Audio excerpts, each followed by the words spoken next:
How would you like to know what's coming next in your life? I'm going to talk about how you can not only know what's coming, but you can actually plan for the future to be the way you want it to be accurately, making it happen just the way you want. I'm not talking about being a psychic or reading the future. I'm talking about creating it. Creating your reality for you specifically in a custom-made way to suit whatever you want. Today, what I'm going to be talking about are expectations. I'm Dr. Williams, and this is my podcast. I have 2 graduate degrees in psychology, am a licensed mental health counselor, and an expert in the area of spirituality. I am devoted to living my best life and am sharing it with all of you. I'm bringing my expertise, education, and life experiences to you through this podcast. Everyone deserves to enjoy life, and that is what I'm here to talk about. Depression, anxiety, grief, you name it, we all go through it at one time or another. I believe there's a better way to come at these things than mainstream mental health care offers, and I'm here to offer you my perspective and dig into discovering how you can feel good no matter what life throws at you. It is my intention to contribute goodness to this world, and the content herein is how I do that. But one disclaimer before we dive in. Should you decide to apply the information offered here, be prepared for improvements in your life. You may even live happily ever after, and you'll only have yourself to thank. This is Feel Good Now, the Dr. Williams podcast. We all have a set of expectations, whether we're aware of it or not. I want to talk about what an expectation really is and why you should never, ever lower them. Your expectations are your power of creation, and it's what you can purposely focus on and gear toward getting everything you want. And when I say everything, I really mean everything. Your expectation for what's coming next is directly related to the reality that you get to experience. I want to get into defining what your expectations are and analyzing whether or not they align with your desires. Because a lot of times, the things that we are expecting are really more of a regurgitation of what is rather than what it is we want. That's going to lead me into the discussion around realism. And realism is something that we've got to talk about. And being a realist, I think that we need to cut that out of our vocabulary because it's really not serving anybody to restate the way that things are. What we want to be doing is projecting outward into the future and focusing on what we want to experience. So I'm going to talk about that and how there's really 2 realities in any given moment in time. And which one you're focusing on is the one that's related to your expectancy. Before I jump into all of that, I want to give you guys a little bit of background on how this episode came to be. Because as I'm doing this podcast, I'm practicing these things. I'm practicing law of attraction in my own life, and I spend countless hours researching it and studying it and actually trying to practice it in my daily life so that I can reinforce how it's working for me. And part of that is just me talking to you about my process and realizing how law of attraction is working and how my alignment with source is communicating to me the best course of action at any given time for me. The idea for this episode came to me right after I launched the podcast in October 2022. And it's now 2023. So that was several months ago when I first wrote down my initial notes on doing an episode on expectations. What had happened was related to the podcast, I realized that I had an expectation of people in my life, and I felt let down when that expectation wasn't met. And realizing that made me look into what expectations are, why do we have them, what fuels them, and whether or not expectations can be utilized in a purposeful way to serve us better. And I feel like I have a greater understanding of that now. I am so appreciative that I did not record this episode back in October when I felt the inspiration to make my notes on expectations. And that's an important thing for me to relay to you because I've talked about the path of least resistance. And anytime you feel procrastination, that's your inner being communicating to you that now's not the time. When you feel that procrastination, that means to whoa it up, trust it, and just go with the flow. And sometimes that can be really hard for me, being my type A personality.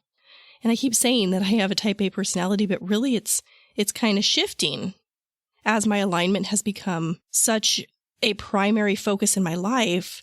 I'm really kind of letting go of some of my older personality traits and trusting more in my guidance. And that's imperative, I think, to any kind of creative work. And I think that artists kind of do that instinctually. And they just kind of feel their way through their work. And I think that's what's happening with me, is I'm tuned into that. And now I'm just more in a creative vibe and following when it feels good and when it doesn't. And so when I feel that procrastination, I know that the time's not here yet. So this topic of expectations was kind of lingering in the back of my mind ever since October when it first sprouted. And I would kind of touch on it, think about it, like, is now the time? And it really took several months for me to sit down and do my journaling on the topic to get ready to record this episode. And then after doing my journaling, I went to set up all of my recording equipment and I got hit with that procrastination again. And that's what happened 2 days ago. And so I didn't record and I trusted it. And then I found out why that happened. It's because it wasn't done gestating yet. I needed more information for the episode before I was ready to record it. And then that information came to me in 2 different ways, and it just reinforced trusting that connection, trusting those emotions, and following the inspiration when it's there and not following when it's not there. It just kind of validated this way of living where you're really tuning into how you feel and trusting that guidance. So that's what I did. And now I'm ready to talk to you guys about expectations. First, I want to define what an expectation is. It's really just another word for belief. When you expect something to happen, you believe it's going to happen. And that goes for negatively charged things or positively charged things. If you expect it to happen, you believe it will. That's why I'm saying you should never, ever lower your expectation. Because if there's something that you want, you have to believe it will come to you. Otherwise, it won't. And if you're going to lower your expectation, you're going to get the result of a lower experience, right? You're dropping your expectation. You're dropping your beliefs down so that you won't be disappointed. But really what you're doing is you're just only allowing for that lesser experience. That really isn't serving you in the best way possible. Because if you can actually raise your expectations, hold them at the highest point possible to serve you the best, you will get that outcome. And that's what I want to get into, is how to do that on purpose. Now, a lot of times we think that if we would just lower our expectations, we won't be let down. But the problem is, when you do that, you're actually just changing your expectation and then receiving that lesser thing. And then when you get the lesser thing, you're like, okay, well, I'm still kind of disappointed because I really wanted X, Y, or Z. It's not really meeting your standard of what you wanted. And the truth is, you can have whatever you want, anything. And so you just have to know how to use expectations in a deliberate way in order to achieve the outcome that you really do want. Before we get into the action of deliberate expectations, we have to talk about realism, because there is a strong foundation in realism when it comes to the expectations that we set. Usually, we have an expectation based on what we have already experienced. And that is just a regurgitation of what is. That is the reality of now, right? You expect more of what you have already experienced. If that is your focus and you continue to do that, you will continue to experience that which you are experiencing now. If that's serving you, then that's great. That's all good. Continue doing what you're doing. If it's not serving you and it is not aligned with your desires, that's where you have to look at that expectation and you have to change it. So let's talk about realism a little bit and how I think that being a realist is probably one of the worst things you could label yourself as, because it defines the act of looking at what is, focusing on it, and expecting more of the same. Let's use an example. Let's say that you have a boss who always seems to be in a pretty sour mood, and it puts you on edge. You don't like it. You actually don't like going to work because you are anticipating or expecting interactions with your boss, which are undesirable.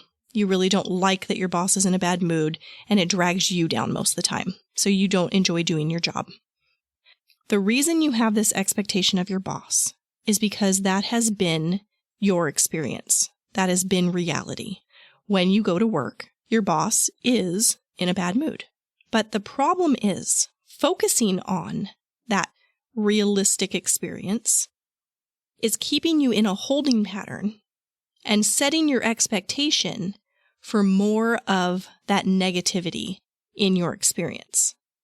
Because your boss has been that way, and you are focusing on the way your boss is, you are now expecting that to continue. Do you see how that holds you in a place that is not serving you?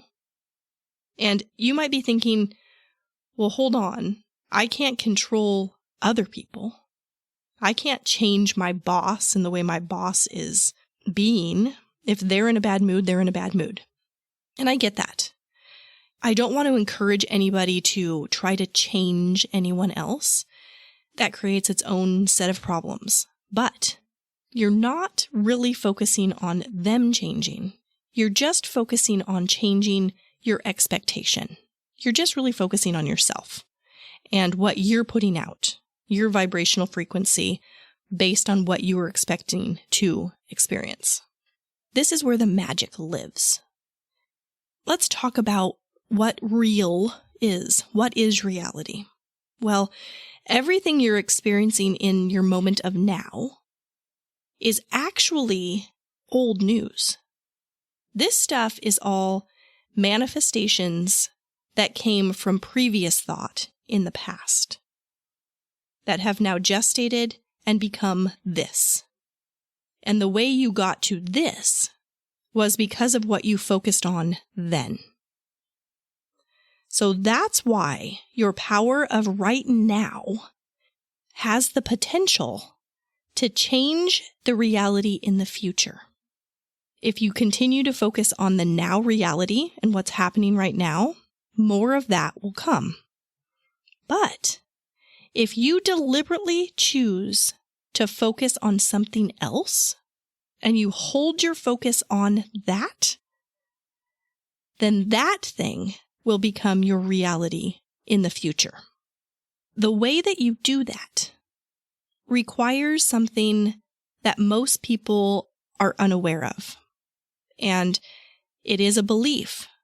So if this is a belief that you do not have currently, it's something that you're going to have to look at and maybe work on in order to change your belief pattern and accept the fact that there are, here it is, two realities. There is the reality that you are living in this physical experience, and then there is the vibrational reality, which is the creating force for everything that you are experiencing in this physical reality. Focusing on the physical reality will bring you more of the same. Focusing on the vibrational reality has the potential to create your experience in physical reality. That's where the power is. That's where you can actually change things to serve you best. So just to reiterate, what you're experiencing now is the culmination of past vibrational frequencies, which have manifested into physical reality. The vibrational reality that you are currently creating in your power of now is the culmination of your present vibrational offering, which is manifesting in the near future. Now, here's the hang-up for a lot of people. It's really hard to pull out of that state of realism. It's hard to change being a realist, because what happens is as reality validates your expectancy, you get a sense of being right. And if I could encourage anyone to rid themselves of an unhelpful validation, it would be that validation of being right. That is only going to continue that holding pattern of repeating reality over and over and over again. Which, like I said before, if you're getting what you want, then that's great. That means that you've got it figured out. But it's when you're expecting your boss to be in a bad mood, because that's been your experience, and then you feel validated when you get that experience again, that's what's not serving you. That's what's not creating your reality in the way that you want. In that scenario, it's your desire to be right, which has aligned with your expectation. And you're going to continue to get that time and time again. So if you notice that you're aligned with a negatively charged expectation, you have to ask yourself, what do I really want here? Do I want to be right? Or do I want to experience something different? Do I want to experience my boss being in a good mood? Which one do I want more? This is the first step in shifting an expectation that isn't serving you and exercising your power as a deliberate creator. How about this? Say that, your boss is usually in a bad mood when it comes to interactions with you, but you've noticed that your boss is not always that way with everybody in the office. Some people seem to bring out the best in your boss, or it comes off as your boss has favorites, people that they interact with in the office that they just seem to like more, or they're friendly with. What that really is an illustration of different people having different expectations. Their focus on your boss's behavior is geared in a different way, and they expect something different. It has been their experience that their interactions are positive ones. They expect that to happen, and then it continues to happen. Even though that opposes the majority in the office, those people have a different expectation, and therefore they are experiencing a different reality. If you can practice a different expectation, then you will also experience that shifted reality. I've actually started doing something recently with my kids that kind of falls in line with this. I'm reading a book. It's the Silva Mind Control Method by Jose Silva. Maybe you're familiar with it.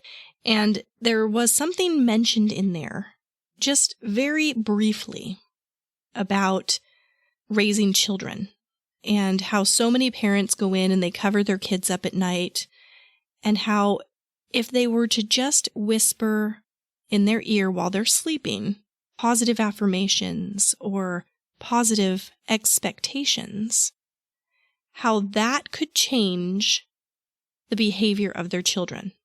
Now, as a side note, because some people start to feel weird about mind control, the only way this ever works is if an expectation is in the highest good for everybody involved. So I started doing this with my kids. I go in at night after they're asleep and tuck them in, and I just whisper positive expectations in their ear. I say things like, "You're going to wake up feeling happy and excited for the day. School is going to come easy and be enjoyable to you. You get along well with your brother. You love yourself and you feel loved by others," so on and so forth. And I've noticed a shift in them. Now, it's not completely perfect. They're not like robots just to meet my expectation, but I have noticed more of a positive vibration just in general. And my kids have been getting along better. And that's really what I wanted, is I want them to appreciate each other and not fight. And I am noticing a shift. And I'm going to continue doing this and analyzing it. And I'll let you guys know if it continues to be a positive influence. But it really kind of falls in line with this topic on expectations. Because when they're in that receptive state of sleep, their consciousness is more open to a message about positivity than if they were awake and feeling oppositional to it. And so I'm setting these positive expectations. And then, because I'm starting to see it do something, I'm expecting it stronger and stronger as I go forward. So my expectation of these results continuing is growing. Hey guys, I have some big news. I've decided to offer you guys some exciting interaction opportunities. Have you guys been over to the website, drwilliamspodcast.com? If you have, you may have noticed a scheduling calendar that wasn't there before. I am going to be offering some one-on-one sessions. I'm also going to be doing some interviews. So if you think you might be interested in having a one-on-one co-creation or private personal alignment session with me, you can go to the calendar and you can schedule a free 15-minute consult. Or if you want to be a guest on the show, maybe you are an expert in mental health or law of attraction, or you just have some life experience with either of those things and you want to share your story, you can schedule a free 30-minute pre-interview call to be a guest on the show. Because I told you guys, I want you guys to feel like this is your show too. So here is your chance to shine. I am so eager to offer my audience a multifaceted listening experience, rich with your unique perspective on life. We all have something to contribute. Let's hear what you have to say. And now, back to the episode. Basically, expectations are faith. It's what you believe will come into being. Or it is what you just believe to be. A lot of times faith is associated with things you can't see, and that can apply with expectations, but that's what it is. It's you having faith in something coming about. And having faith is a good thing. When you're having faith in something, aren't you really wanting the best? And that's why you should never lower an expectation.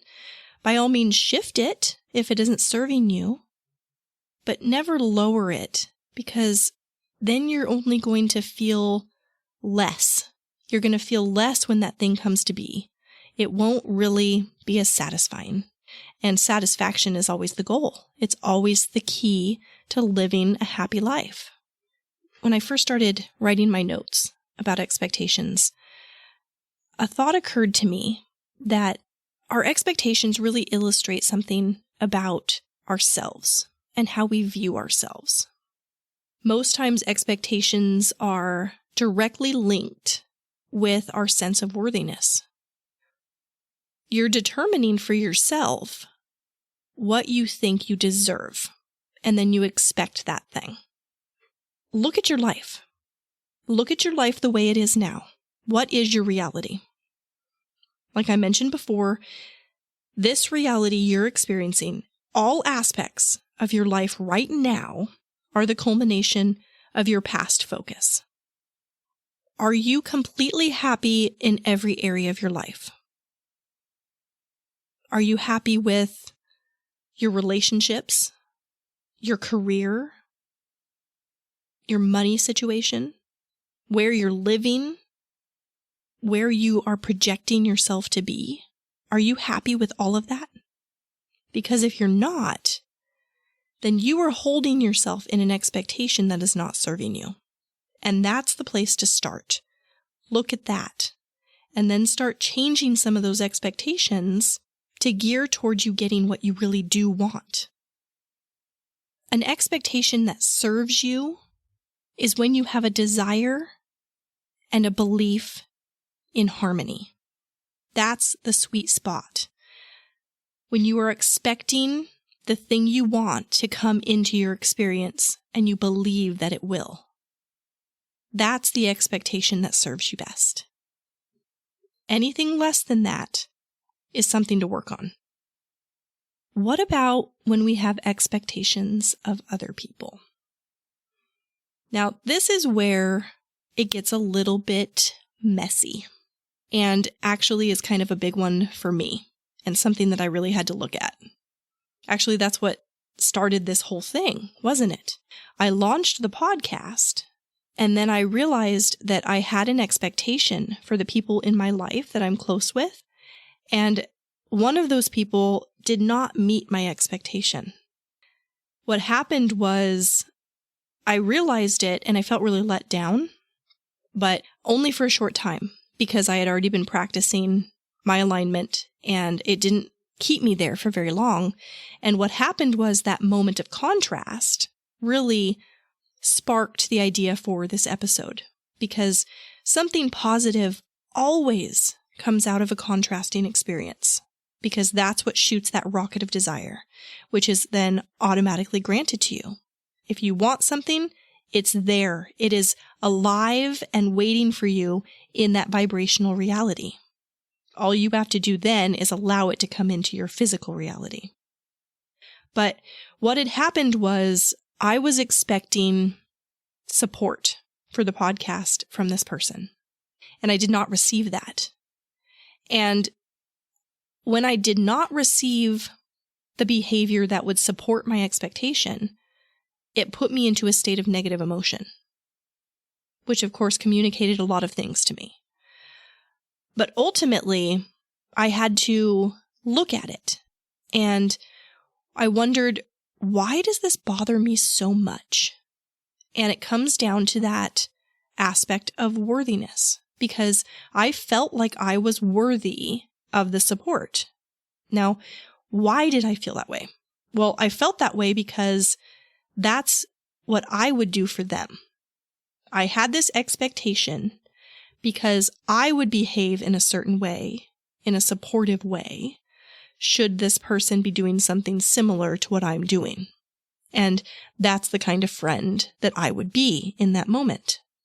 So I felt let down because this person was not meeting an expectation that I had based on how I would behave in that situation.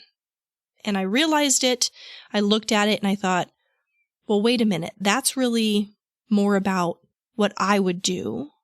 Why am I upset about what they are doing?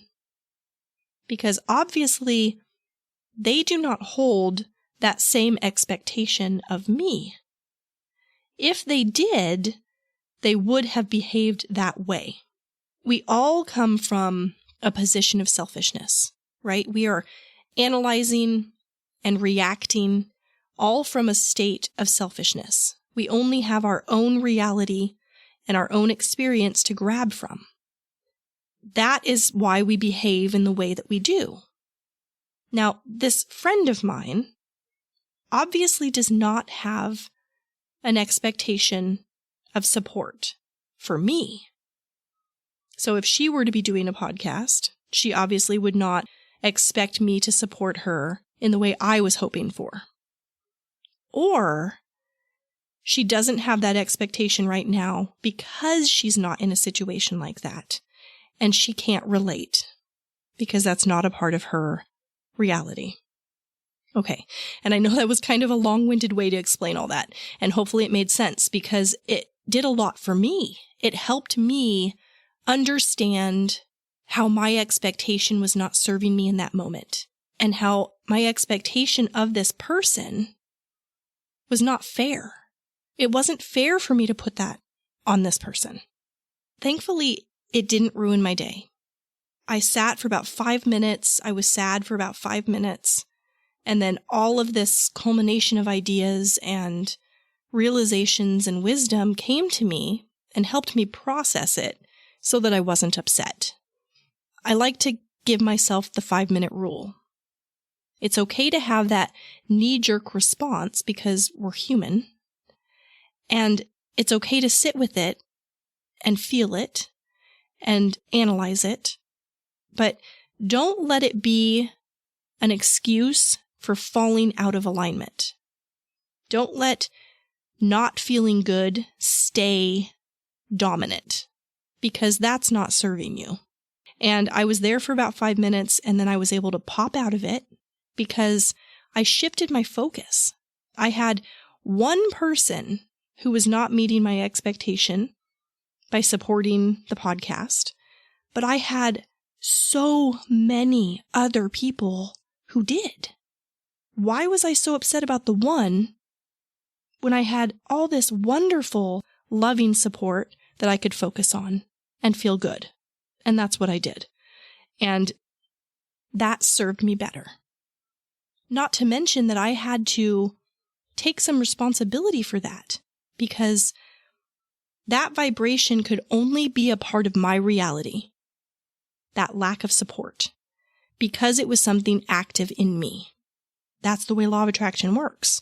You cannot experience something that is not an active vibration for you. Something is attracting that. So I attracted that. And thankfully, I was able to look at it like the positive experience that it was, and it inspired me. And that's really what you want when you experience contrast, is to be able to see the other side of it, the positive aspect. Because then, what do? You set an expectation for more of that. That when you will experience contrast in the future, you will also experience a positive reaction by realizing the purpose of that contrast. And I have that expectation. And I think that's why I'm not holding in that bad feeling place as much as I used to. Things are not ruining my day like they used to, because I realize that it's a fleeting moment. It's just a moment of contrast, which helps me clarify something I want, and also leads to so much wonderful goodness in inspiration for the podcast. And that is all good stuff. I mentioned before that an expectation that serves you is a marriage between your desire and your belief of it coming into reality. Well, I want to clarify that a little bit further, because if you're doing this and you are deliberately setting your expectations, you're doing your best to pair your desire with your belief, and it's just not working for you, chances are there's just a little bit that needs cleaning up. And it has to do with your vibration. When you're focused on this expectation, do you feel good expecting it? Because if you don't, if you're feeling worrisome or anxious or fearful that it's not going to be the way you want it to be, then you're actually focused on the absence of what you really want. And that will also come into being. Your focus and the way you feel have to all be lined up with your expectation in order for it to come into your experience in a way you want. So I just wanted to throw that in there as something to think about. If you're listening to this and you've been practicing it and you're like, this doesn't work. Well, it does. It does work. It's just a matter of having all the elements in place to make it align with your desire. So feeling good is really important. Having a belief that it will come to you, really important. And clarifying your desire, really important. Those things will get you expectations that serve you 100% of the time. But there's also a trick in there. And that is that you cannot be hung up on the outcome. If you're doing something just to get something, it's not going to work for you. Ugh, I know. That doesn't make any sense. Like, we're talking about expectations. Obviously, if I have an expectation for something, I'm anticipating that's going to come. That's the outcome. Well, yes, but if you're doing it solely for the outcome, it's not going to work for you. The important thing is to do it because it feels good. Always. That's always the foundational backing for all of this practice of law of attraction. If you're so highly focused on the outcome, that's actually incorporating resistance in the mix, and it's going to work against you.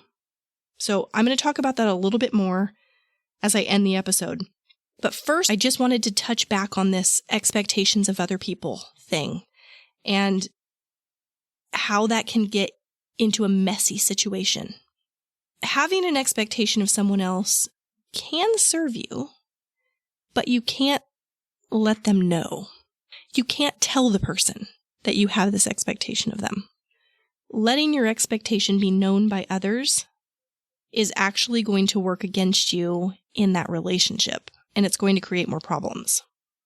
Because when you verbalize your expectation of someone else, what they are experiencing in that moment is you squelching their freedom.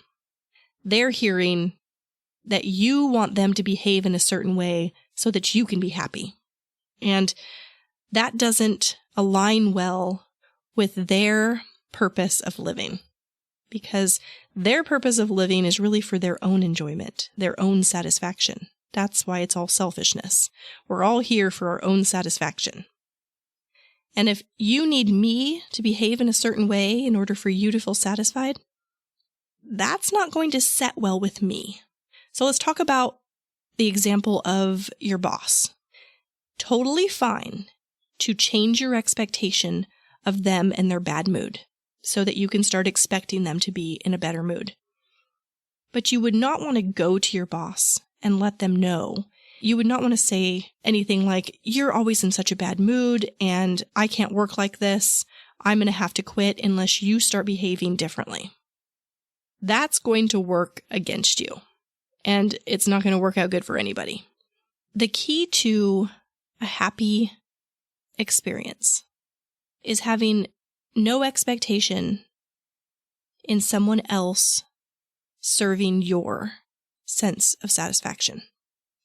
No one else can contribute to your happiness but you.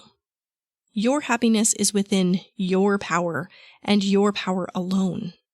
And putting that on someone else disempowers you and simultaneously imprisons the other person and squelches their freedom in doing whatever serves their own satisfaction. Because now they have to focus on serving your satisfaction and not their own. Do you see where that becomes a messy problem?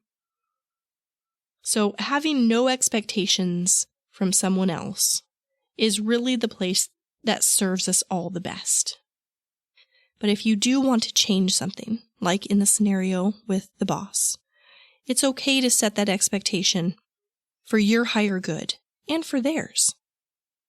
Them feeling better is serving them also. So really you're just holding them in a more positive place in your mind. And that's okay. It's just when we are verbalizing outwardly, telling people that we have this expectation of them, that becomes a problem in the relationship. I encourage you to establish an expectation for yourself that you will be happy despite any of the conditions in your experience that you encounter. If you can do this successfully, you will be invincible, and your point of attraction will be so pure that law of attraction will only bring you satisfaction over and over and over again. And it's okay to break this down into smaller increments. You can set that expectation for happiness, but your day is made up of moments of time. They're segments. And it could be helpful to set your intentions for each segment of your day as you're living it. And I realize that sounds kind of daunting, but just try it one day. Just see how it serves you. Because if it's something that you get good at, it's something that will be second nature, and it won't take so much effort. But think about it. Your day can be broken up into periods of time based on activities. And if you set your intention for the next period of time before entering it, then that is a vibrational offering as you go into that moment. You could start from the moment you wake up as you're laying in bed and find that state of appreciation. Just start by appreciating where you are right now in your bed. Find something to appreciate about your bed or your pillow or the comfort that you're experiencing, or even the excitement for the day, something you're looking forward to. And as you get ready to get out of bed, right, you're getting ready to move into another segment of time. Before you get out of bed, set your intention for that next segment. Run it through in your mind, what it is you're going to do next, and how you want it to go. This is how you can deliberately create your reality by setting an expectation moment to moment. If you can expect satisfying moments, you will experience them. If you do that moment after moment, that will be your full experience, the whole of your reality. I mentioned to you that I'm reading The Silva Mind Control Method by Jose Silva. Well, one of the reasons that I found out that I procrastinated recording this episode was because of a quote that I came across in that book, and I'm going to share that with you now. And I quote, "What is at work are perfectly natural laws. Our minds are not confined to our heads. They reach out. To reach out effectively, they must be motivated by desire, fueled by belief, sparked by expectancy." Unquote. Now, doesn't that kind of just sum it up right there? It's that marriage of that desire with that belief that sparks that expectation for your experience. The other thing that happened that made me realize why I procrastinated recording was a video that my husband sent to me. And it was kind of an uncharacteristic type of video for him to send to me, except that he knows that these are the things that I'm interested in. But it's not usually something that he is focused on. But what he sent me was a video of Deepak Chopra and Oprah Winfrey. And Deepak Chopra had Oprah hold a metal washer on the end of a string, and he told her to hold it still, not to move it at all with her hand, and just to think about the pendulum moving and in a specific direction or shape. And then it did. And Oprah was, of course, astounded by this experience. And I want to end with what he said. Quote, "Your expectancy determines outcome. And as long as you are not attached to the outcome will be guaranteed." This is living proof that every cell in your body is eavesdropping on your internal dialogue. Unquote. So I leave you with that. Your expectations can work for you to create the reality you want. Find the balance. Practice it. And it will serve you. That concludes this episode, but if you don't want to wait for the next episode to come out, I have more for you at drwilliamspodcast.com. You can learn more about me and my journey to podcasting, find all the ways to connect with me on social media, and there's a button to subscribe so you're the first to know what's new and upcoming. You also can shoot me an email at hello@drwilliamspodcast.com. You are so special to me, and your support does not go unnoticed. I want to support you too. This podcast is my outlet for growth because when you teach something, you hold yourself accountable and apply the information in life. But the inspiration for these episodes comes in a variety of ways, and one of those is through you. I want you to feel like this is your show too. So send me a message and let me know which episode is your favorite and why. And tell me if there's a topic you'd want to hear me talk about. Your feedback applies to so many people, and your suggestion could change someone's life for the better. The best way to do this is by subscribing to the show and leaving a review through your favorite podcast platform. I really listen to you guys, and this dialogue feeds my soul. You say that you're a fan of me, but truth be told, I am a fan of yours. Everything is working out for each of us, and we're all in this together.